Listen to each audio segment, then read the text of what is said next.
Marwadi university మంచి భవిష్యత్తు కోసం తెలుగు విద్యార్థులు ఇష్టపడే యూనివర్సిటీ. కాల్ 9059052378 9059052379. జమ్మూ కాశ్మీర్ పెహల్గామ్ లో జరిగినటువంటి దాడి తర్వాత మాత్రం ఇప్పుడు కేంద్రం పూర్తిగా రాష్ట్ర ప్రభుత్వాలతోని డైరెక్ట్ గా మాట్లాడుతోంది. హోం మంత్రి అమిత్ షానే డైరెక్ట్ గా ఇప్పుడు సీఎంలందరికీ కాల్ చేసి ఎంతమంది పాకిస్తానీయులు ఉన్నారు వాళ్ళందరినీ కూడా డెడ్ లైన్ విధించాం. మనం 48 గంటల్లో వెళ్లిపోవాలి అని డెడ్ లైన్ విధించాం కాబట్టి ఆ లోపల ఖచ్చితంగా వాళ్ళని పంపించాలి. వాళ్ళు ఎవరెవరు ఎక్కడెక్కడ ఉన్నారు అనేది కూడా పూర్తి స్థాయిలో తెలుసుకొని వాళ్ళని పంపించాల్సిందే, మన దేశంలో ఉండడానికి వీల్లేదు అనేటువంటిది డైరెక్ట్ గానే అమిత్ షా అందరి రాష్ట్రాల సీఎంలతోని మాట్లాడి చెప్పినటువంటి సిచ్యువేషన్. ఇప్పుడు హైదరాబాద్ లో అట్లాగే తెలంగాణలో మరి పాకిస్తానీలు ఎంతమంది ఉన్నారు అనే లెక్క తెలుసుకునే ప్రయత్నం చేసినప్పుడు ఇన్ఫర్మేషన్ ప్రకారం అయితే 208 మంది పాకిస్తానీయులు ప్రస్తుతం అయితే మన హైదరాబాద్ లో ఉంటున్నట్టుగా పూర్తిగా నిఘా వర్గాలు చెప్పినటువంటి పరిస్థితి అయితే కనిపిస్తోంది.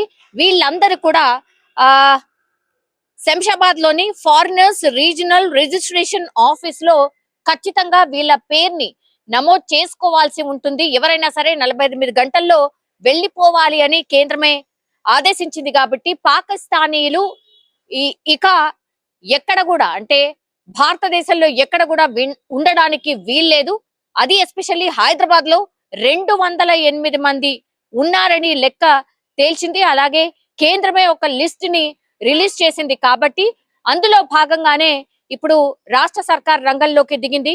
మరి ఎంతమంది 208 మంది ఉన్నారు అని కేంద్రం చెప్తోంది. కానీ ఇక్కడ నిజంగానే అంటే ఇతర దేశస్తులు ఎవరైతే ఇక్కడ వచ్చి నివసిస్తూ ఉంటారో వాళ్ళందరూ కూడా నేను ఇంతకు ముందు చెప్పినట్టుగా ఈ ఫారినర్ రీజనల్ రిజిస్ట్రేషన్ ఆఫీస్ లో నమోదు చేసుకోవాల్సి ఉంటుంది. ఎంతమంది నమోదు చేసుకొని ఉన్నారు? ఇప్పుడు కేంద్రం పంపించిన లిస్ట్ అట్లాగే రాష్ట్ర సర్కార్ దగ్గర ఉన్న లిస్ట్ టాలీ అయిందా లేదా? ఒకవేళ టాలీ కాకపోతే మరి మిగతా వాళ్ళు ఎక్కడ ఉన్నట్టు? ఇప్పుడు ఈ ఫారినర్స్ అంటే ఎనీ కంట్రీ నుంచి వచ్చిన వాళ్ళందరైనా సరే ఖచ్చితంగా రిజిస్ట్రేషన్ చేసుకోవాల్సి ఉంటుంది. అంటే సౌత్ ఆఫ్రికా అనుకోండి, పాలస్తీనీలు అనుకోండి, బంగ్లాదేశ్ వాళ్ళు అనుకోండి, ఎక్కడి నుంచి వచ్చినా సరే వాళ్ళందరూ కూడా ఈ ఫారెన్ రీజనల్ ఆఫీస్ లో రిజిస్ట్రేషన్ చేసుకోవాల్సి ఉంటుంది. మరి ఎంతమంది ఇట్లా రిజిస్ట్రేషన్ చేసుకొని ఉంటున్నారు? అక్రమంగా ఉంటున్న వాళ్ళు ఎంతమంది?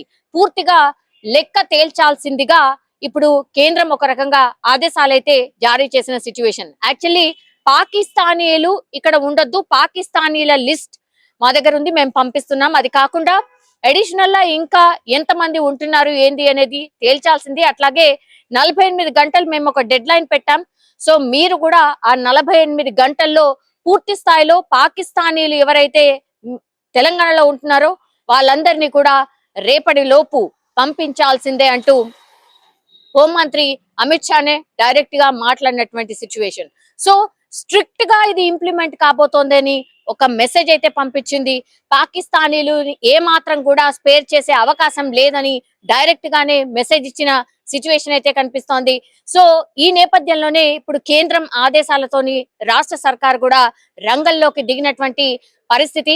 అట్లాగే ఈ రోజు శుక్రవారం ఈ రోజు పాత బస్తీలో మనకు తెలుసు ముస్లిం ప్రార్థనలు పెద్ద ఎత్తున జరుగుతూ ఉంటాయి. ఈ రోజు నల్ల బ్యాడ్జీలతో ఎంఐఎం పిలుపు మేరకు అందరూ కూడా ముస్లిం కి సంబంధించిన మసీదులు ఏవైతే ఉంటాయో అందులో అందరూ కూడా నల్ల బ్యాడ్జీలతో నిరసన వ్యక్తం చేస్తూ ఈ ఉగ్రదాడికి నిరసనగా చాలా మంది ఈ ప్రార్థనలో పాల్గొన్నటువంటి సిచ్యువేషన్. సో ఇవన్నీ కదలికలు చూసినప్పుడు మాత్రం కేంద్రం చాలా స్ట్రిక్ట్ గా వ్యవహరిస్తోంది. అట్లాగే రాష్ట్ర ప్రభుత్వాలు ఎక్కడ ఎవరున్నా సరే వాళ్ళందరితోని డైరెక్ట్ గానే మాట్లాడి ఏ పాకిస్తానీలు కూడా ఇక్కడ ఒక్క పర్సన్ ని కూడా ఉండడానికి వీల్లేదు. జనరల్ అయితే 17 రకాల వీసాలు ఉంటాయి. అంటే హెల్త్ కి సంబంధించిన వీసా అనుకోండి, వర్క్ వీసా అనుకోండి, విజిటింగ్ వీసా అనుకోండి, ఇట్లా డిఫరెంట్ వీసాస్ ఉంటాయి. అట్లాగే అక్కడి వాళ్ళు ఇక్కడ వాళ్ళని పెళ్లి చేసుకున్నప్పుడు వచ్చేటటువంటి వీసా. సో ఇట్లా 17 రకాల వీసాలు ఉంటాయి. అంటే వేరే దేశస్తులు మన దేశానికి వచ్చినప్పుడు 17 రకాల వీసాలు ఉంటాయి. అట్లాగే పాకిస్తానీలు కూడా ఉన్నాయి.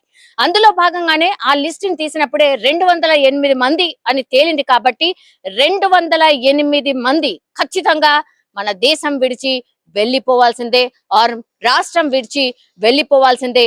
ఇది స్ట్రిక్ట్ గా ఇంప్లిమెంట్ కాబోతోంది అని చెప్పకనే చెప్పినటువంటి సిచ్యువేషన్. ఇప్పుడు పేషెంట్స్ ఎవరైనా ఉన్నారు, ట్రీట్మెంట్ కోసం వచ్చిన వాళ్ళు ఎవరైతే ఉంటారో స్పెషల్ కేటగిరీ కింద మరీ నడవలేని పరిస్థితిలో ఆర్ అన్కాన్షియస్ ఉన్న పరిస్థితిలో, లేదంటే ఏదైనా సర్జరీ చేసినటువంటి పరిస్థితిలో అట్లాంటి వాళ్లకు మేబీ స్పెషల్ పర్మిషన్స్ తీసుకున్న తర్వాత మినహాయింపు ఇస్తారేమో. కానీ మిగతా వాళ్ళని మాత్రం ఖచ్చితంగా ఏ ఆస్తులున్నా ఇంకేమున్నా సరే ఈ రాష్ట్రం ఆర్ ఈ దేశం విడిచి వెళ్లాల్సిందే. ఎందుకంటే దేశవ్యాప్తంగా మనందరికీ తెలుసు హై అలర్ట్ కొనసాగుతోంది. ఎందుకంటే ఇంకా కూడా ఈ ఉగ్రదాడు జరిగే అవకాశం ఉందని కేంద్ర ఇంటెలిజెన్స్ వర్గాలే, కేంద్ర నిఘా వర్గాలే పూర్తిగా చెప్పినటువంటి సిచ్యువేషన్ అయితే కనిపిస్తోంది. అందుకే ఇప్పుడు హోంశాఖ రంగంలోకి దిగినట్టు స్పష్టంగా అర్థమవుతోంది. సో ఉగ్రదాడి జరిగే అవకాశం, ఇంకో పెద్ద ఉగ్రదాడి జరిగే అవకాశం ఉందంటూ ఇంటెలిజెన్స్ వర్గాలే స్పష్టంగా చెప్తున్నటువంటి పరిస్థితి కనిపిస్తుంది. అందులో భాగంగానే ఈ గ్రౌండ్ వర్క్ అంతా స్టార్ట్ అయిపోయింది. కాబట్టి ఈ పాకిస్తానీలే కాదు, రాష్ట్రాలలో ఏ దేశస్తులు ఎక్కడెక్కడ వాళ్ళు ఎంతమంది ఉన్నారు అనే లిస్ట్ ను కూడా పూర్తి స్థాయిలో తెలుసుకోండి, పెట్టుకోండి అనేటువంటిది కూడా కొంతమేర హోంమంత్రి అమిత్ షా చెప్పినట్టుగా కూడా ప్రస్తుతం మనకున్నటువంటి ఇన్ఫర్మేషన్. ఇప్పుడు రాష్ట్ర సర్కార్ అయితే రంగంలోకి దిగింది. 208 మంది ఎవరైతే ఉన్నారో పూర్తి స్థాయిలో రాష్ట్రం విడిచి వెళ్లిపోబోతున్నారు. రేపటి వరకే డెడ్ లైన్ కాబట్టి ఇంకెవరైనా ఒకవేళ ఉంటే ఈ ఆదేశాలను పట్టించుకోకుండా ఏమవుతుందిలే అని ఉంటే వాళ్ళకి ఎవరైనా ఆశ్రయం ఒకవేళ కల్పిస్తే మాత్రం చట్టపరంగా వాళ్ళ మీద డెఫినెట్లీ చర్యలు ఉంటాయి అనేసి కూడా స్పష్టంగా చెప్తున్నటువంటి పరిస్థితి. ఇప్పుడు ఓల్డ్ సిటీ వైపు అయితే సెన్సిటివ్ ప్రాంతాలు మనకు తెలుసు, అక్కడ స్పెషల్ నిఘా కొనసాగుతోంది.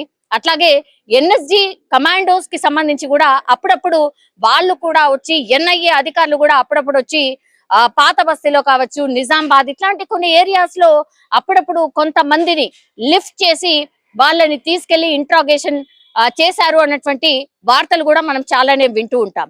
సో ఇవన్నిటిని దాటుకొని ఈ రోజు ఏకంగా ఇవన్నీ ఏమీ లేకుండానే డైరెక్ట్ గానే కేంద్రమే చెప్తోంది పాకిస్తానీ అని ఉంటే చాలు వాళ్ళందరినీ కూడా పంపించాల్సిందే. దానికి సంబంధించే పూర్తి స్థాయిలో గ్రౌండ్ లెవెల్లో కసరత్తు అయితే జరుగుతోంది. జమ్మూ కాశ్మీర్ నందు జరిగిన ఉగ్ర దాడిలో 26 మంది ప్రాణాలు కోల్పోయారు. అందుకు నిరసనగా ప్రాణం ఎవరిదైనా ప్రాణమే అని భావించి మేము ఈ ర్యాలీ తీయడం జరిగింది ఎంహెచ్పిఎస్ ఆధ్వర్యంలో.